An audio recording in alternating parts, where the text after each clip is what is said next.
When people think of Japanese warriors, two figures immediately come to mind: the proud samurai and the shadowy ninja.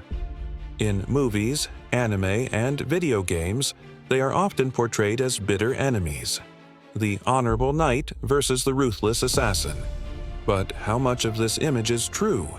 The relationship between samurai and ninja is far more complex than legend suggests. To separate fact from myth, we must look into history. The samurai were Japan's ruling warrior class for centuries. They lived by codes of loyalty, honor, and service, tied to their lords and clans. Their image was built on discipline, order, and a devotion to Bushido, the way of the warrior. In contrast, the ninja, or shinobi, were specialists in espionage, sabotage, and unconventional warfare. While the samurai fought openly on the battlefield, the ninja worked in secrecy, using stealth and deception. The first myth is that the samurai and ninja were natural enemies. In truth, samurai often hired ninja. During the Sengoku period, the age of civil war in the 15th and 16th centuries, lords needed every advantage they could get. Ninja were employed to gather intelligence, spy on enemy movements, burn supplies, and even spread misinformation. Far from being outlaw rivals, the ninja were often tools of the very samurai warlords they are said to have opposed. The regions of Iga and Koga became famous for their ninja clans. These mountainous areas were difficult to control, and over time, they developed strong traditions of guerrilla tactics. Local warriors became experts in infiltration, ambush, and survival. When warlords like Oda Nobunaga or Tokugawa Ieyasu needed spies, they turned to Iga and Koga. The ninja from these regions became legendary not because they fought against samurai, but because they worked for them. Another myth is that the ninja were dressed head to toe in black, vanishing into the night like shadows. In reality, this image comes more from theater than history. In Japanese stage plays, stagehands dressed in black to signal that they were invisible to the audience. Over time, this became the stereotype for ninja. In truth, ninja disguised themselves as farmers, monks, or merchants, blending into crowds, not standing out in all black.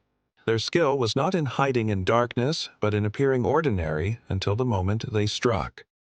Weapons also carry myths. Samurai are always shown with their katana, while ninja wield throwing stars and exotic tools.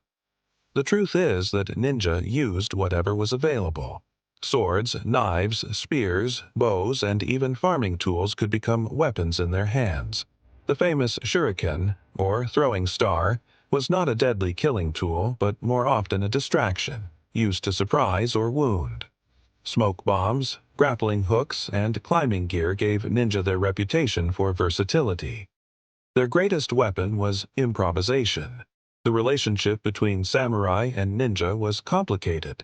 Samurai valued honor, while ninja thrived on deception. To the samurai, dying with honor was better than living in shame. To the ninja, survival and success mattered more than codes. Yet, despite this difference, samurai used ninja because they were effective. A lord might denounce dishonorable tactics in public, while secretly employing ninja for missions too dangerous or shameful for regular soldiers. One of the most famous stories involves Tokugawa Ieyasu, the man who would become shogun and unify Japan. When his army was ambushed, it was Iga Ninja who guided him safely through enemy territory. Their knowledge of the mountains saved his life. Later, Ieyasu rewarded the Iga clans and gave them positions as protectors of Edo Castle, turning once shadowy figures into official guards of the shogun. At the same time, ninja were often demonized. Samurai chroniclers painted them as dishonorable cowards, sneaking in the dark while true warriors fought face to face. Over time, this view created the idea that samurai and ninja were polar opposites: the light and the shadow, the knight and the assassin. But reality was far less clear. Many ninja were samurai themselves, trained in both conventional and unconventional warfare. The line between the two was often blurred. By the late Sengoku period, ninja had become an established part of warfare. Their role was never to defeat armies in open battle, but to give their employers an edge. They spread false rumors to weaken morale, lit fires to cause chaos, and infiltrated enemy camps to steal plans. While samurai armies clashed in daylight, ninja worked in darkness, preparing the way. As the Sengoku period drew to a close and Japan entered the peace of the Tokugawa era, the role of the ninja began to fade. With no great wars to fight, there was less demand for spies and saboteurs. Many former ninja families settled into more ordinary roles as guards, policemen, or even instructors in martial arts. Their secret arts, once passed down in whispers, became codified in manuals, ensuring their knowledge would not be lost. Yet the image of the ninja only grew. While samurai were idealized as noble warriors, ninja became legends of the shadows. Stories exaggerated their powers: invisibility, walking on water, controlling the elements. These myths came not from actual history but from folklore, theater, and later popular culture. The real ninja were skilled and resourceful, but they were human. Their abilities came from discipline and practice, not supernatural power. The contrast between samurai and ninja continued to fascinate. Samurai represented order, loyalty, and structure.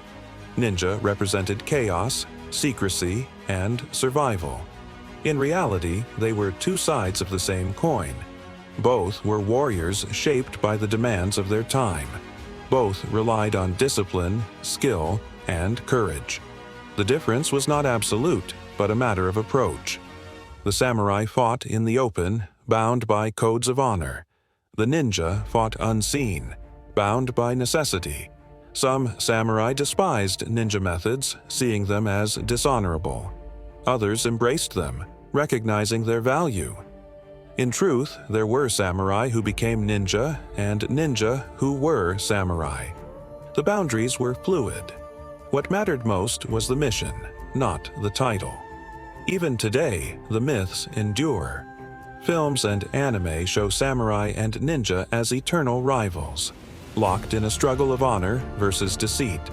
But history shows something more nuanced. They were partners as often as enemies, allies as often as foes. Without a ninja, many samurai lords would have lacked the intelligence and tools to win wars.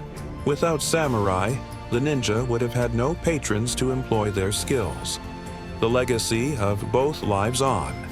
Samurai are remembered for their bushido, their swords, and their castles. Ninja are remembered for their stealth, their tricks, and their mystery. Together, they form two halves of Japan's warrior heritage, one shining in the daylight, the other moving through the shadows. The myth of rivalry will always capture imaginations, but the truth is far richer. Samurai and ninja were not opposites, but complements. Honor and deception, strength and subtlety, light and shadow. Both were needed to shape the history of Japan.